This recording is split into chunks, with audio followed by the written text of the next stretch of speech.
Hello there, and thanks for staying with us on Africa Independent Television, AIT. Welcome to People, Politics and Power. I am Imonia Marire.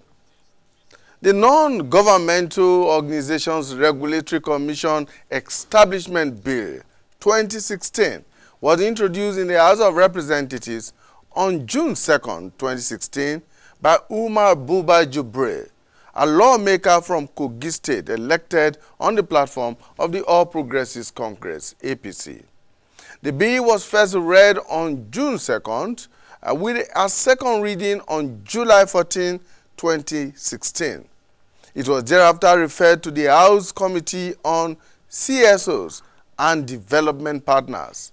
The proposed law seeks to establish a federal agency responsible for the supervision, coordination, and monitoring of non-governmental organizations and civil society organizations in Nigeria. The bill, when passed, seeks to establish the NGO Regulatory Commission, which will have an executive secretary and a 17-member governing board to be appointed by the president for a 5-year tenure. The commission will thereafter be empowered to issue license requiring renewal every 2 years. The bill will ensure that organizations submit progress and completion reports of implemented programs. Now, since it was presented on the floor of the House of Representatives, it has generated divergent views, with many seeing it as a ploy to stifle civil society groups and silence critical voices in the country. Those who criticize the bill see sections 13, subsection 4, and section 15C as the most dangerous provisions of the bill. According to them, when passed into law, sections 13.4 and 15C, which provide that the board may refuse registration of any applicant if it is satisfied on the recommendation of the council that the applicant should not be registered, and render any organization not registered under the Act as inoperative. In other words, the Commission may refuse to register an organization if, in its opinion, it should not be registered. But some legal practitioners and members of the Senate have been providing statements backing the bill. Those who support the proposed law say a regulated civil society would help deepen democracy. Well, I'm joined in the studio to discuss this issue and all the controversies surrounding the proposed law. Two legal practitioners, and they are also executives of civil rights groups in Nigeria. I have with me, from my far left, Kayode Ajulo. Thank you so much for finding time to join us. And Esther Uzoma. Thank you so much. Thank you very for much. joining us on the program. Thank you very much. My pleasure. Yeah, before we delve into discussions, let's see what happened in the House when that bill was brought before it on June 2nd, 2016.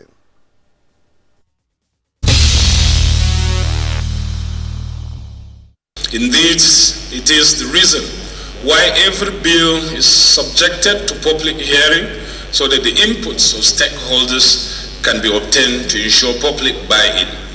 I hasten to say that all Nigerians and other corporate persons, including non-Nigerians,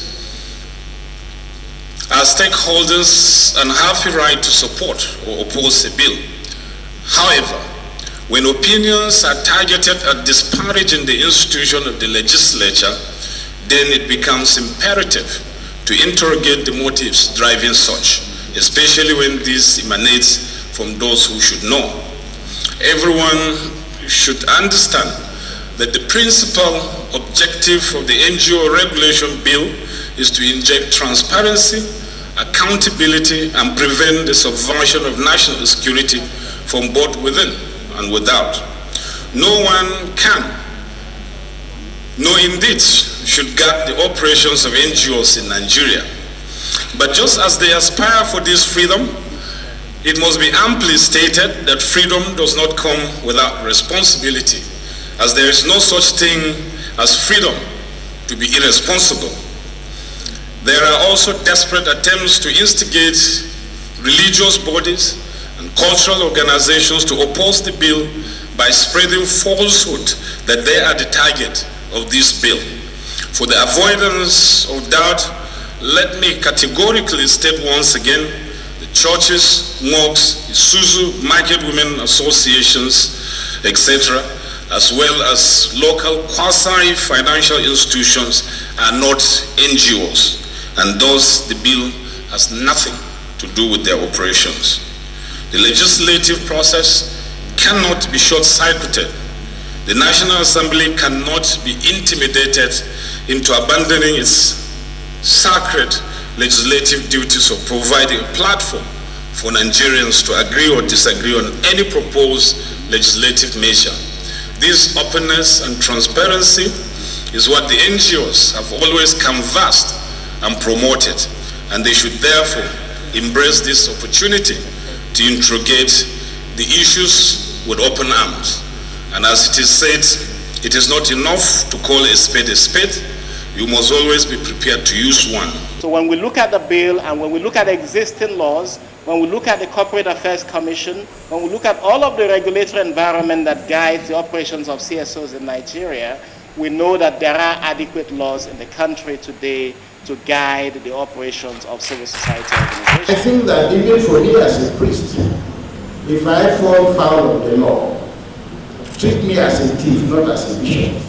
So I think that we should focus more on how to generate and sustain the energies of our people. So this commission, this new bill that they're trying to bring forward is going against the CAC. Having been registered with CAC is telling you you have to register again. It then begins to make you to renew your registration. It then begins to tell you you have to operate in certain areas, and then it has the power not to renew your registration without any reason. All right. Well, we are taking a cue from the admonition of the Speaker of the House of Representatives, Representative Dogara, who says we must interrogate the issues and interrogate them properly. And that's just what we're going to do this afternoon, interrogate all the issues around the NGO regulatory bill. And Kayode Ajulo, a lawyer, and Esther Uzoma, a lawyer and a civil society activist, are both with me here in the studio. Thank you for finding time to come.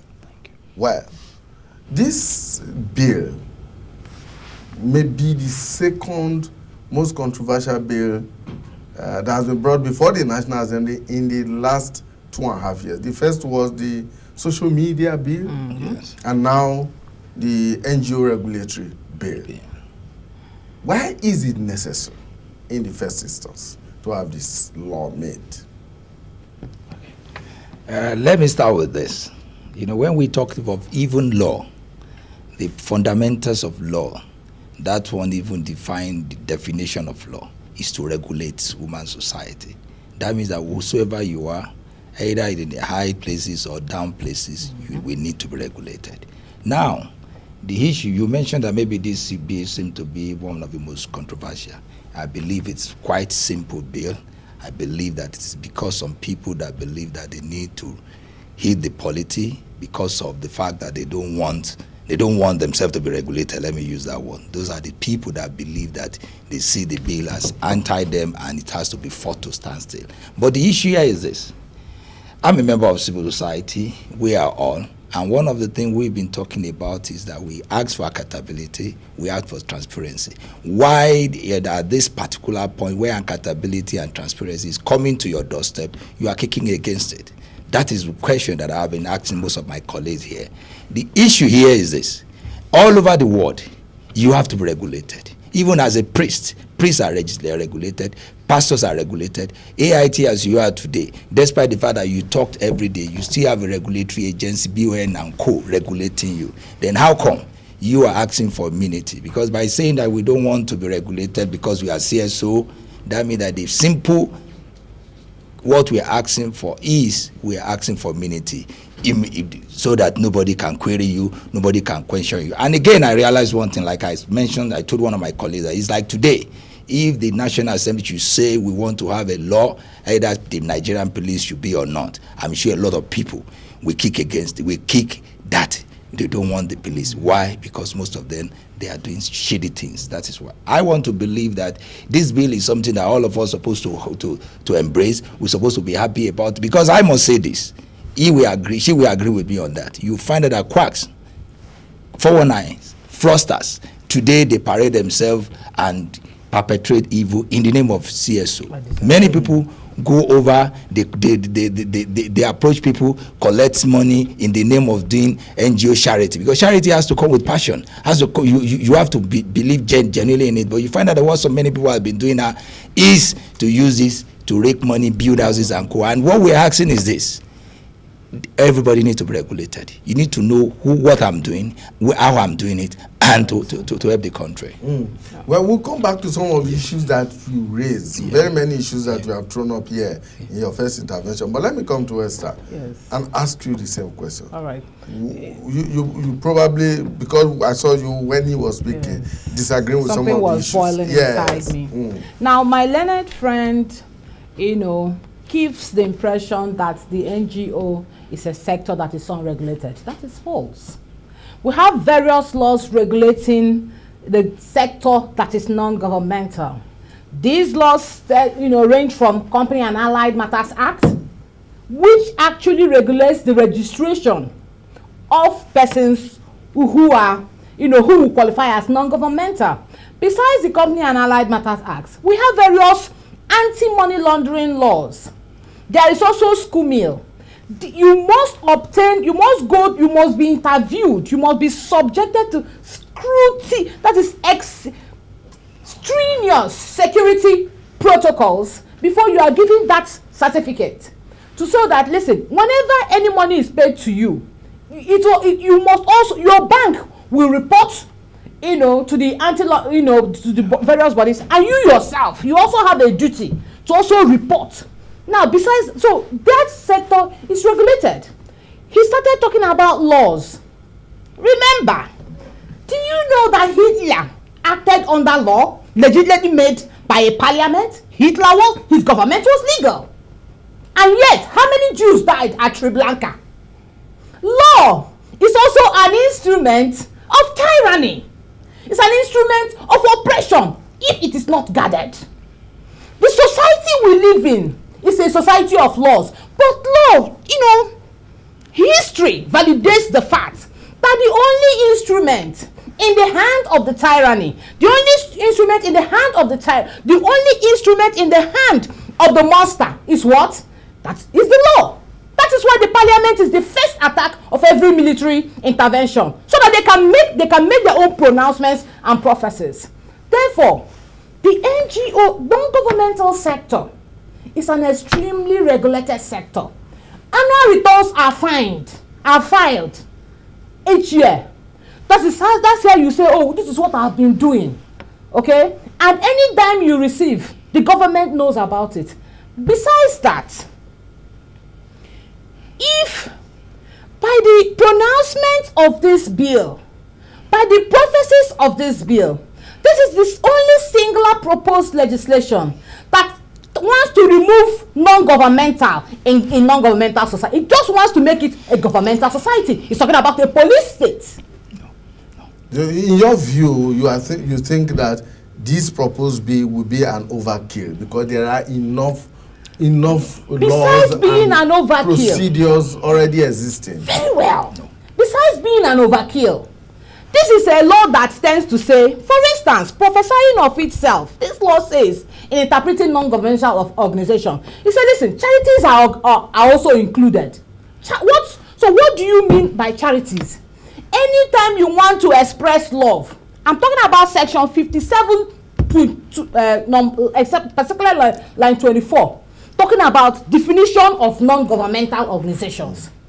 So anytime you want to express kindness, you say, listen, the government has to regulate the manner you express your love. That is what charities is. That is what Professor Odunkalu has been saying, listen, it includes churches. But they say, no. That it doesn't include churches. But it is religious institutions.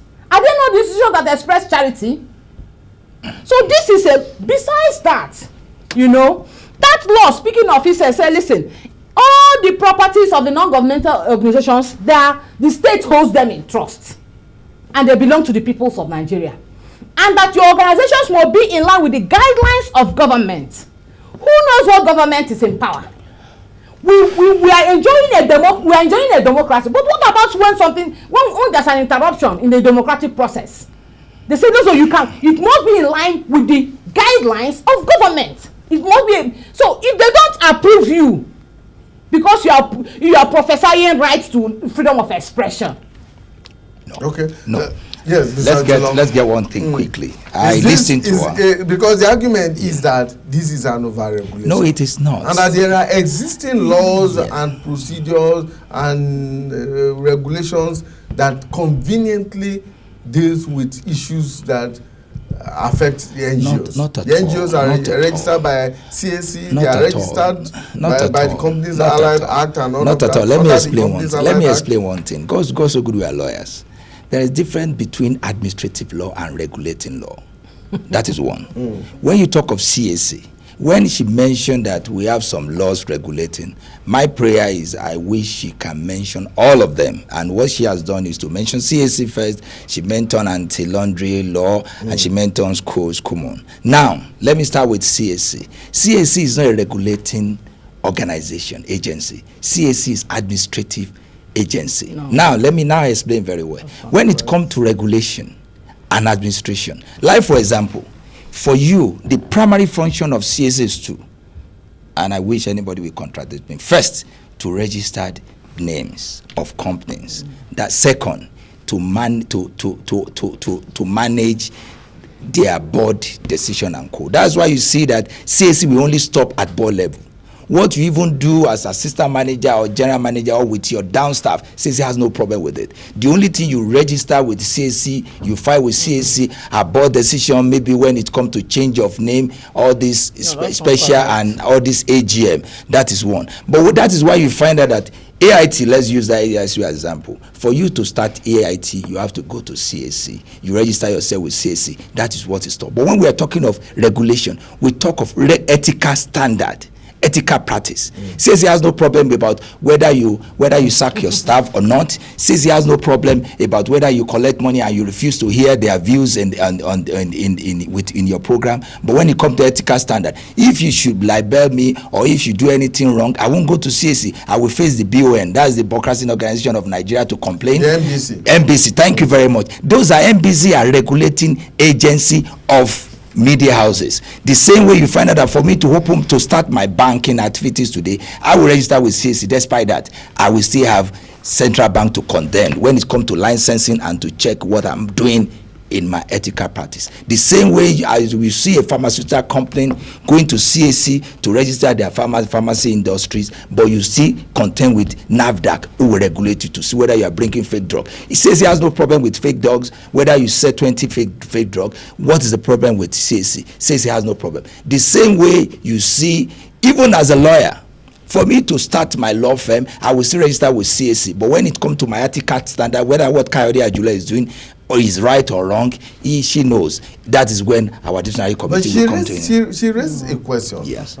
About government regulating non-governmental. Let me by implication, making them. Let me just. Let me hang on. You raise certain issues. You see, the CAC issues certificates of registration to non-governmental organizations. You see, they have to first of all approve your objectives. If you go and they will issue you a very strict warning. If you go outside, if they don't approve it, you can't operate. Now, if you go and they will issue you a very strict warning that if you go outside these registered objectives, you are committing a crime and they can withdraw. That is a regulatory duty. Before you register any non-governmental organization with CAC, so they must approve your constitution That is the law guiding you. Can actually withdraw your certificate of That is what they're already registration? doing. Yes. Now the question we should ask is this: if CAC has been doing that, why do we need central bank? Why do we need NAFDAC? Why do we need ICON? Why do we need BUN? Why do we need all those regulatory agencies? And like I said earlier, look, one thing we have to know is this: my doctoral degree or the thesis is on corporate social responsibility. That is why this issue of NGOs comes in. That's why sometimes I'm a little bit agitated. I really want to discuss it. When we and I want us to do this, we are facing the public between administrative. I'm very funny. I'm feeling somehow for somebody to believe that CAC is regulatory organization or agency. No, CAC is to administer. That is why CAC will never discuss issue of ethical standard with anybody. Okay, so for you, the regulatory of doubt. Is for regulation. Yes. For avoidance of doubt. For avoidance of doubt. Let me make it explicitly clear that Corporate Affairs Commission, first of all, they have to approve your constitution. If you apply to be registered as a non-governmental body, they have to approve the laws you have made for yourselves. Number one. Secondly, they must approve the objectives of that non-governmental. If they do not approve it, they will not register it. And therefore, you cannot register an organization, a non-governmental organization that promotes terror. You can't do that. No, hang on. Those, devoid of that the nomenclature and the finesse. This is the duty that CAC is already. Do you know that it is in this proposed bill? They are even saying that they are the ones who will sanction expatriates who will want to work in your NGO. They are taking the duties from immigration and customs. You see? Who are supposed to approve of expatriate quota. Exactly. They are not saying that they will do it. And besides that... Which section is that? Which section is that? Because we can say anything. Immediately. This is what we do. Besides that, I'm sure the proponents of this bill will be surprised that you don't know that they have proposed to regulate expatriate quota. Secondly, this very bill they are proposing, it doesn't quite know what to do with religious bodies. And that is why he's saying, listen, if you are going to run a charity, you are a non-governmental organization. Charity means love, an expression of love. Is that not so? Now he's also saying, listen, if you are doing, if it is religious, this bill does not cover you. That's a quagmire. That is a quagmire. You say it's a contradiction in terms. Definitely. There is no contradiction. I'm talking about section 57 of this proposed bill. It does, and he says, listen, we must approve your objectives in line with the policy guidelines of the various ministries which your activities relate to. They have not said that they are abolishing Company and Allied Matters Act, who are presently, performing these functions. What they are saying is that, listen, they didn't even say that by the coming of this bill, Company and Allied Matters Act ceases to exist or ceases to control, CSOs. Exactly. What they are just saying is that, listen, if the first 100 that registered will constitute the council. If we don't approve you, you do not exist. It is a quagmire. It is a masquerade. And we cannot afford masquerades in our democratic space. Okay. Well, Dr. Ajulo, yes, thank you. The critics of this bill have said that the explanatory memorandum to the bill says that it is, and I quote, the supervision, coordination, and monitoring of NGOs, CSO, and community-based organizations, CBOs, community-based organizations. And they argue that religious bodies are by definition CBOs. No, I don't want to be. When it comes to interpreting, when you are reading laws, you read it holistically. And that's why you find that section 22 to 24 really explain what actually the bill are for. And that's why you find that you see these churches, all those mosques and all that, they have nothing to do with it. And that is why I want us to do one thing. We don't need to believe that because somebody said churches and co. It's so clear. The provision of the law must be read in total. And that is why I mentioned, if I believe she has the bill there, she can just check it. Section 24 really explains those actually, because that is the only section that provides for punishment, and that section really explains and really categorize those punishment for, like for if it's about human rights, you have, even if you refuse to register with that with the commission, that you not be penalized. And once you are not penalized, that means that you have nothing to do with the bill.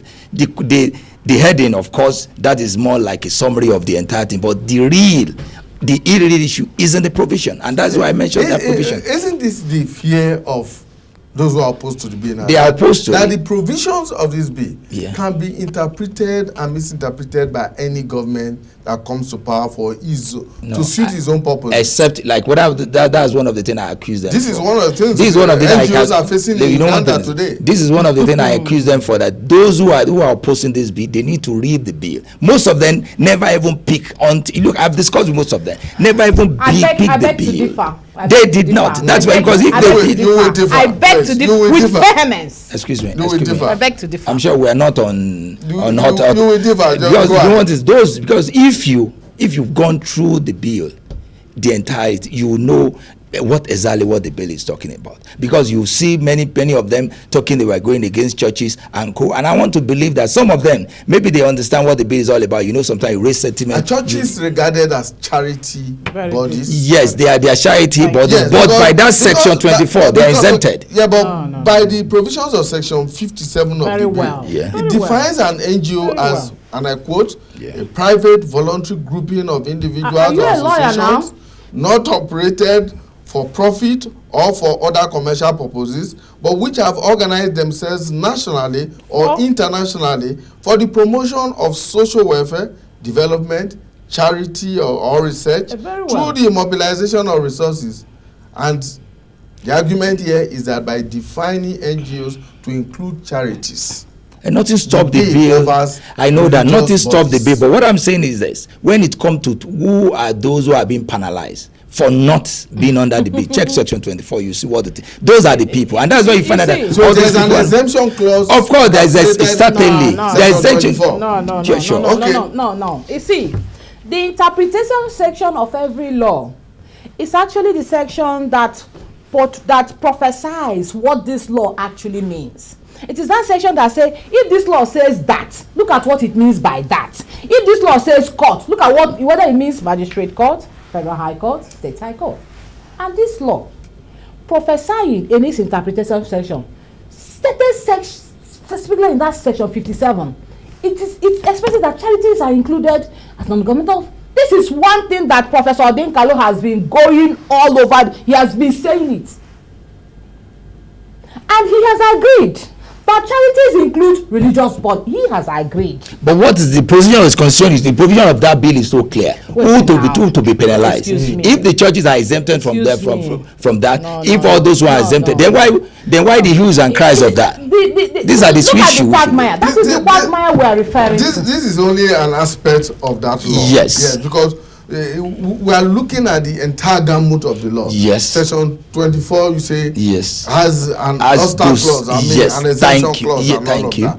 But section 57, according to her, further compounds the problem. Even after exempting religious bodies, it still included them. No, because when it comes to definition, it's like, for example, if I should say who are those in media, if I can say and so, but for this, only after the social media, that's why you know that you'll be exempted. All right, well, we'll further our discussion, but like you mentioned, Professor Chidi Odinkalo, former chairman of the National Human Rights Commission, has been in the forefront of the campaign against the legality otherwise of this bill, and he made a video some time ago that went viral, in which he noted that the NGO Regulatory Commission will be made up largely of people whose appointments will be approved by the president, with only 3 representatives from NGOs, an arrangement which he says is not a balanced one. Let's take a listen to him.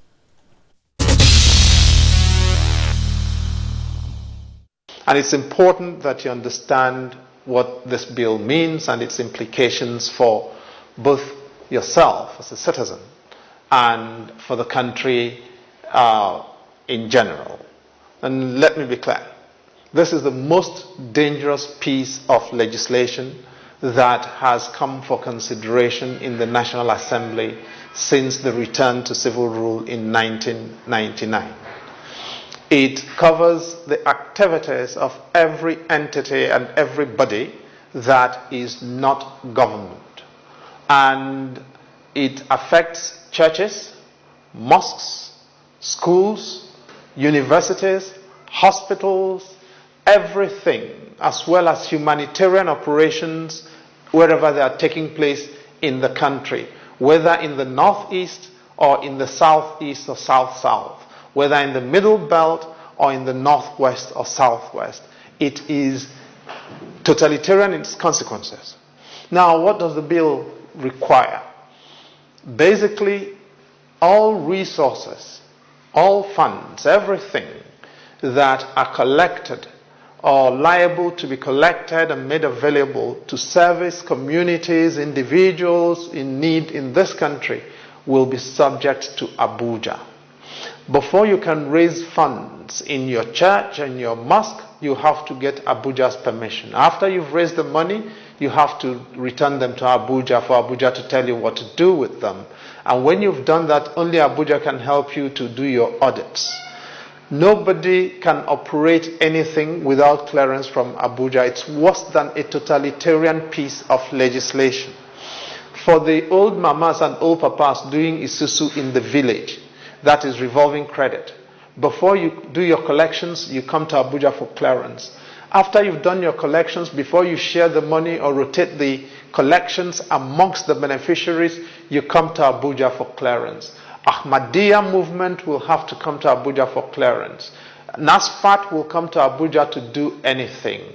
The mosques that do collections every Friday to support people in their congregations and their communities will all have to account for that money to civil servants who will either tell them what to do with it or collect it and trouser it into their pockets. The churches will be out of business, the mosques will be endangered. This is what the legislators want us to subscribe to. And as a citizen, you've got to understand that this means that there will be no voice of criticism for government. Nobody can tell government anything. What this body proposes to do, what government is proposing with this bill, is that after it has been passed, everybody organizing in Nigeria under any form, students, All Students Association, Reverend sisters in convents, Reverend fathers and pastors, wherever they may be, imams, alfas, and everybody, you will have to apply to Abuja for them to register you to operate. If they agree to register, they can refuse to register you, in which case you cannot do anything. Now, if they agree to register you, however, you will have to only hold that license for 2 years. After those 2 years, you will have to apply for them to renew your license. If they agree at that time to renew your license, you can continue operating for another 2 years. If they don't agree, that license lapses. If you try to do anything without that license, you'll be liable to be imprisoned for 18 months, summarily. And so, now the problem is we will not have enough prisons for the number of people who will go to jail under this law. And if they are sympathetic and agree not to send you to jail, you may be let go with a fine of 500,000 naira. The civil servants will collect this money in the name of the politicians. It will be used to fire up political power that will not be accountable to any one of us.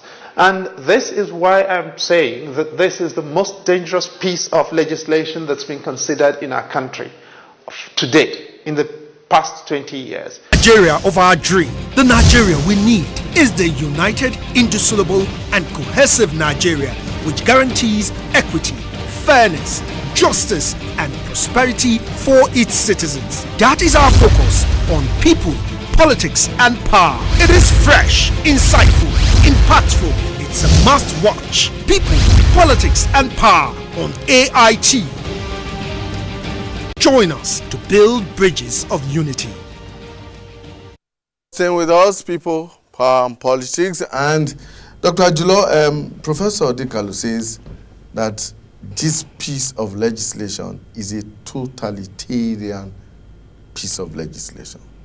Do you agree with that? I won't agree with him. I didn't agree with him because most of what he said there is incorrect. It's incorrect in the sense that he should have gone through the provision of this proposed bill before saying this. How can you try to hide both the churches and co and try to say they will come to Abuja, do this, do that? It's more of incitement. We have to be sincere. It is more, in my own opinion, it's more of incitement. Is the critique of this piece of legislation not meant to make it a better piece of legislation before it is passed?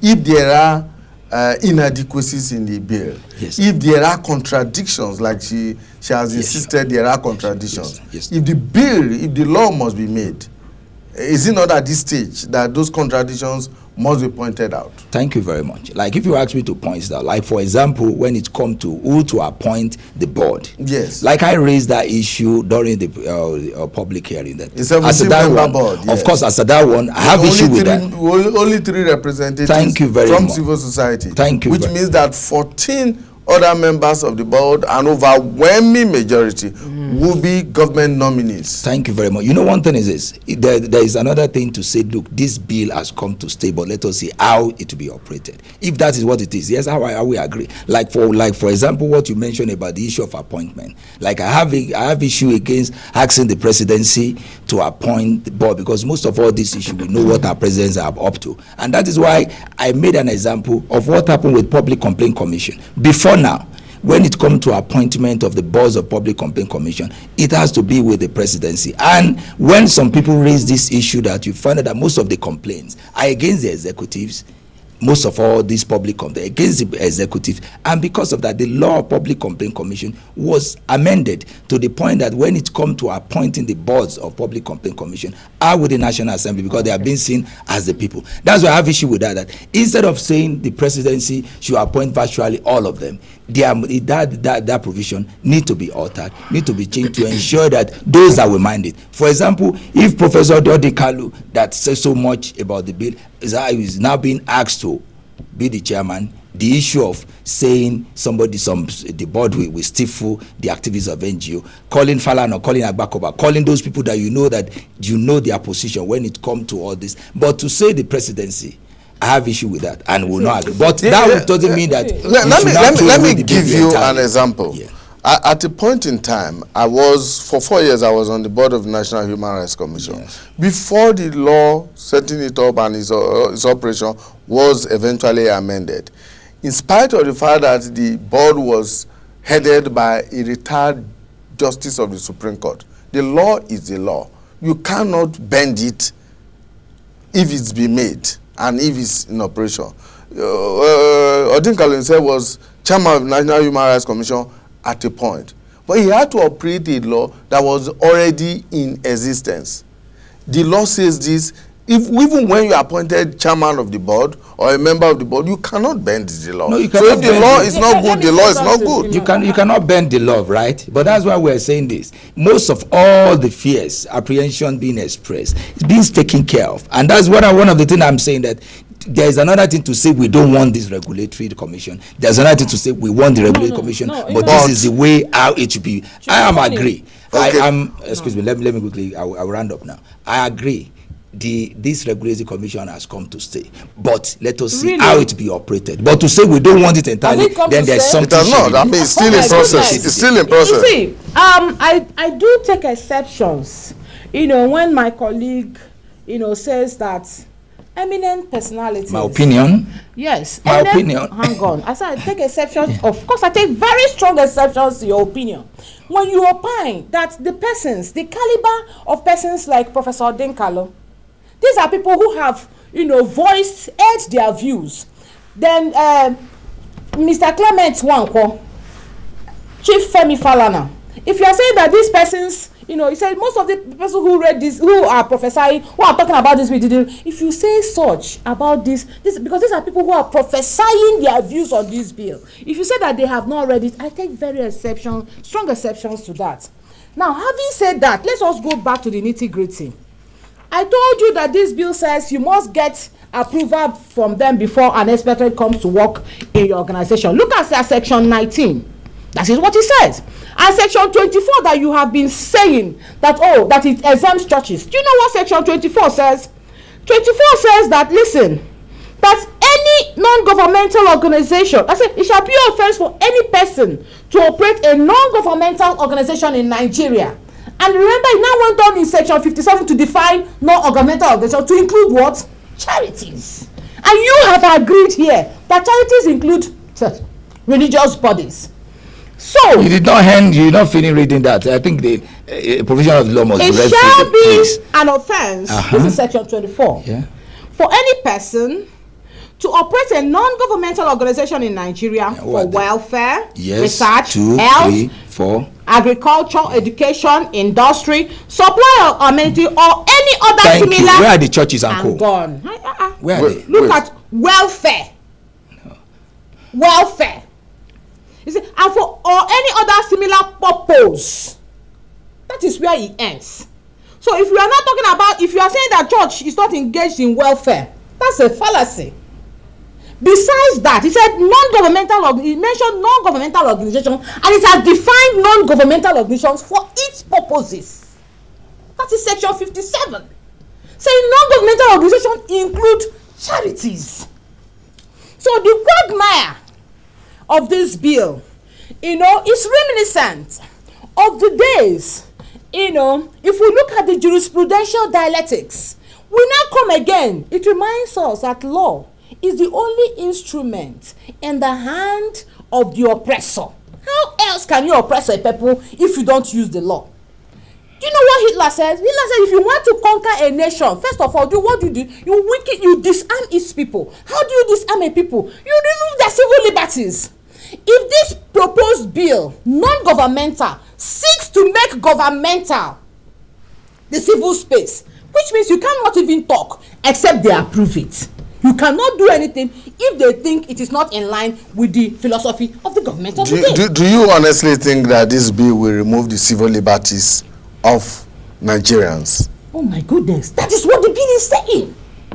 He said to regulate non-governmental. If you want to register and regulate and approve the objectives, provide guidelines for non-governmental organizations, and you are saying their properties now revert to this, what are you doing?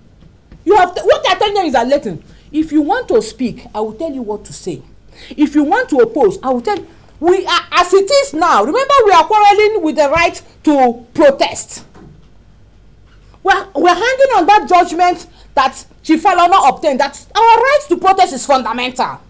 And we have various laws saying that you can associate without registration. But they are saying, no. If you want to associate, it must be in line with the prophecies and guidelines of approved. So where do we go from here? So, Dr. Ajulo, how do you then react or respond to those who say this proposed law will ultimately abrogate the rights of people to associate, to do what they think are charitable causes? Look, I want you to know one thing. When it comes to law, freedom is not absolute. Freedom is circumscribed. We have to know that. The essence of this is that, look, you have right to associate, to do whatever it is, but in prescribed form, in a way that it will not really affect the right of any other person. Like, for example, I have right to say whatever I like, but as long as I'm not going to use that to affect your own right. That's what we are saying. You know, one thing is I want to say this. It's quite uncharitable. If today we are the ones saying we are talking of transparency, we are talking of accountability, but to bring accountability, transparency to our doorstep, we are kicking against it. Then that one brings more question to do you really think that this will bring transparency? Certainly, to bring transparency, because I mentioned one thing. Are they not transparent as they are today? Thank you. That's why I'm saying one thing that we need. I think maybe we need to go back to study exactly the real meaning concept of administrative law and regulating law. When it comes to regulating, here we're talking of ethical standard, ethical practice of you as a journalist, of me as a lawyer, of NGO. And mind you, I want to say this: to operate an NGO or a CSO or non-governmental organization, you're going to go to school. You don't have any training. Anybody can just jump up today to say, I'm running an NGO and this. Then who are those that know that you are doing the right thing? Who are those that look at the ethics of it? Whatsoever, even among thieves, they have their own ethical standard, the rules they must follow. Now the question is that who are those that to do that? And today, some people want me to believe that CAC are those gauging and regulating ethical standard, which is a fallacy, full one. And that is why I want us to know one thing. The question is this: you and I will talk about some people like the president. Everybody should not be given immunity. To say that you don't want to be regulated, it is so clear that you are advising that I want to have that immunity. We don't want to give others. Must the regulation come from government? No. Can the CSOs not regulate themselves? Mind you, this regulation, it even happened to be from a private, one of the honorable member that sponsor it. And the question now is this: what I've been saying, I want us to get one thing clear. It is different thing to say we want this regulating commission, but this must be the terms of which to regulate. Fine, but to say you don't want it entirely, then that's where the issue is. You see, this bill, you see, just for at the risk of being repetitive, there is a body that regulates licenses very well and indeed supervises non-governmental organizations. Which is that body? Yes, it's the Corporate Affairs Commission. They're the ones, and if there's even a non-government, there's a civil societies regulation act again. That's all not. For instance, it was under that regulation that they said if you have been a GO of a church for so and so, it was under that. So, that's physical responsibility. Exactly. That one's different. You see, now beyond that, remember we all exist, in an environment that is rich in criminal laws. Any act of an individual that falls short of the requirements, of that criminal law, the laws will, spring into action.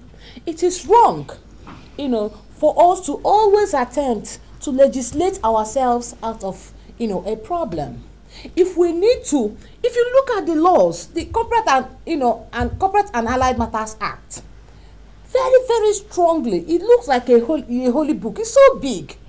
Okay, now, and you file annual returns, they approve your objectives and all that. If you say that because somebody received money and is doing something else with that money, there are consequences under our criminal jurisprudence.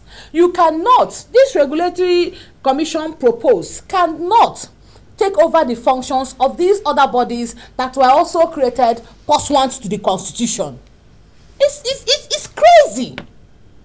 It cannot work.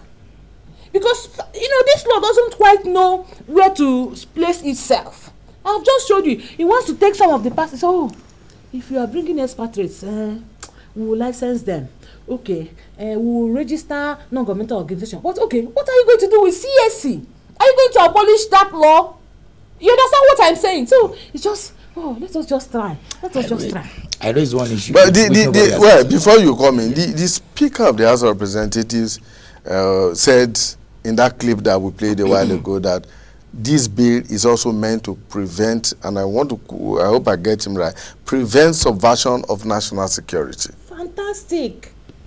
That is actually what the bill says. But what is who decides what national security is? Do you know, frankly, that if this national security, if they decide that broadcast from AIT is a matter of national security, they will come. What happened to Concord newspapers? What happened? No, please answer me. Please remind me. No, what happened to Concord newspapers? It's because a ruler of a day decided that Concord newspapers was a threat to national security. Was that not? That is the evil that we want to cure. That is actually what brought Hitler to power. So because national security is at the pleasure of whoever is at the helm of affairs. But not in democracy, please. No, not democracy. You mentioned Concord. Concord no, during the despot. How do you know? The Constitution. And again, the champions of that democracy, the likes of Chief Clement Nwankwo, they were the ones who were at the forefront. They were the ones who bared their chest. So what is the guarantee that the next government will be a democratic one? No, answer me. What happened to Concord? The question then is, if it is to prevent the subversion of national security, what then becomes a national security question or issue is left to the determination of whoever is in government at that time. But again, one thing I would have want us to discuss, which nobody seems to understand, is this: no matter how the commission still has overriding agency. That is the judiciary. Whatsoever that happened, the judiciary still has the final say in kind of maybe statutory, maybe you want to quash whatever may be the said decision. When this law has been made, yes, the judiciary will be left to interpret the law as it deems fit. Thank you. And even the decision of the commission. For example, that's what I'm saying. Yeah, that's what I'm saying. It will be a determination of the law. Thank you. As against the interpretation of it by the commission. Thank you very much. And even when it comes to issue of national security, for example, I'm a lawyer. You say we should not say anything on national security, not to stop me from going to court to get the interpretation, whether what my activities. These are the things we have to know. I know where we're coming from. The fears that are being expressed now, yes, they are possibly taking a cue from what is happening in 1 or 2 African countries today that are supposedly democracies.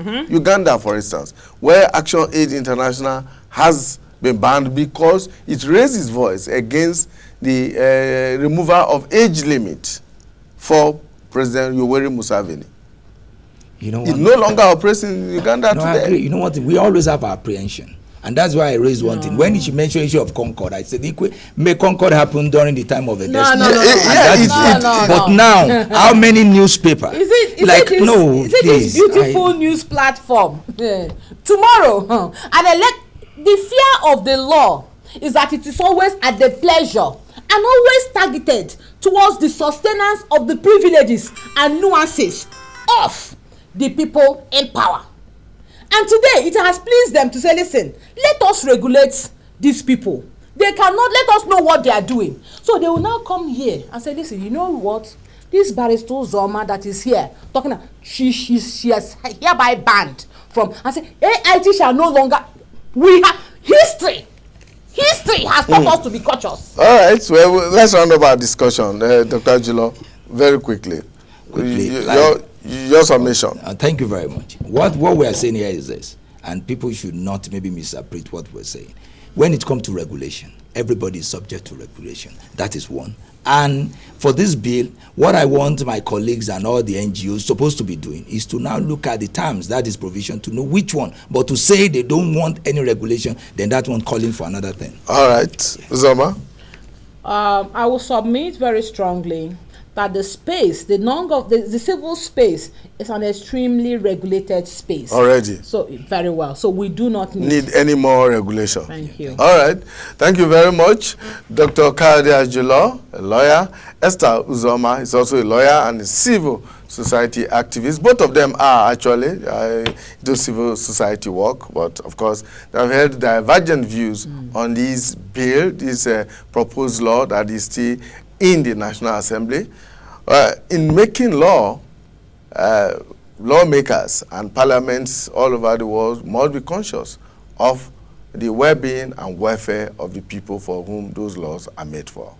My name is Imonia Marere. Do have yourself a wonderful time for the rest of today. Bye for now.